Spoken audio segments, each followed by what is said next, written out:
अब हमेशा आप क्योंकि कीर्तन भजन करने में ही लीन रहते हैं, तो क्यों ना कोई सुंदर सी कोई ना गोपी गीत कोई आप सुंदर सा हमें सुना दे तो। मैं आपको गोपी गीत सुनाता हूँ। इस गीत का नाम गोपी गीत कैसे पड़ा मैं आपको बताता हूँ। ठाकुर जी सब सखियों के साथ और राधा रानी के साथ रास कर रहे थे, तो गोपियों को अभिमान आ गया कि देखो ठाकुर जी हमारे साथ रास कर रहे हैं। सो ठाकुर जी गायब हो गए। तो गोपी रोक के इस गीत को गाया, इसलिए इस गीत का नाम पड़ा गोपी गीत। आइए मैं आपको कुछ श्लोक सुना देता हूँ।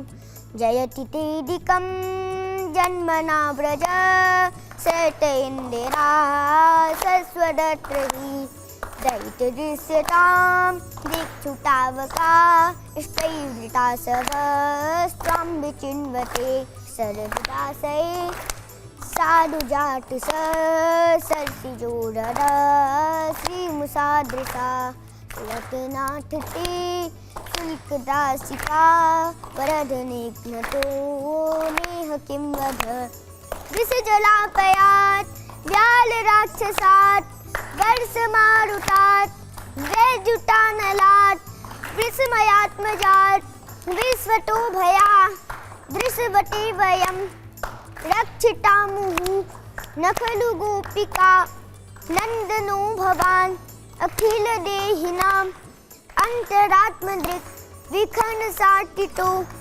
विश्वगुप्तये सख उदेवान् सात्वतां कुले विरचिता वयं विष्णुधुर्यते चरणमीयुषां संसते भया करसरोरुहं कांतकामदं बहुत रसिदेहिना श्रीकरग्रहम्।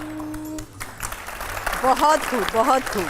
और अब छोटी सी उम्र से इस्कॉन से जुड़े गोविंद महापात्रा जी, सवाल मेरा आपसे है, क्योंकि भगवत गीता का सारांश समझना भी बहुत जरूरी है। तो क्या है आखिर भगवत गीता, भगवत कथा का सारांश? देखिए, भागवतम का जो सारांश है वो है यानी कि दया का भाव हमें सबके प्रति रखना है। जो भी हमसे श्रेष्ठ हो, हमसे नीचे हो, हमें उनसे दया का भाव रखना है। हमारे भारत में ही देख लीजिए, आज तक हमारा भारत अभी तक किसी भी देश पे खुद से अभी तक हमला नहीं किया है कि हमारे भारत ने। तो हमें ऐसे ही सभी जीवों के प्रति दया भाव रखनी चाहिए। हम भी एक जीव हैं, तो ये भागवत से हमें ये सब सीख मिलती है। और भागवत से हमें ये भी सीख मिलती है कि जो भी भगवान दे, जो भी हमें मिले, हमें उतने में ही संतुष्ट रहना चाहिए। हमें ज़्यादा इच्छा आशा नहीं करना है, ज़्यादा भोग विलास नहीं करना है। बहुत खूब। इतनी छोटी सी उम्र में इतने सरल तरीके से कितनी बड़ी बात इन्होंने कह दी है। अब भगवत कथा का कोई पसंदीदा श्लोक आपका, तो वो भी सुनाइए प्लीज। प्रायेण अल्पायुषा सभ्या कलावस्मिन् युगे जनः मंदस मंदमतयो मंदभाग्यायुपद्रता। ये सुखदेव गोस्वामी श्री परीक्षित महाराज को कहते हैं कि कलयुग में लोग बहुत आलसी होंगे, वो सही से अपने मार्ग में नहीं चल पाएंगे, वो मिसगाइडेड होंगे, मतलब सही मार्ग पे नहीं होंगे, और वो आलसी होंगे, उनको सारे काम के कोई ढंग पता नहीं होंगे।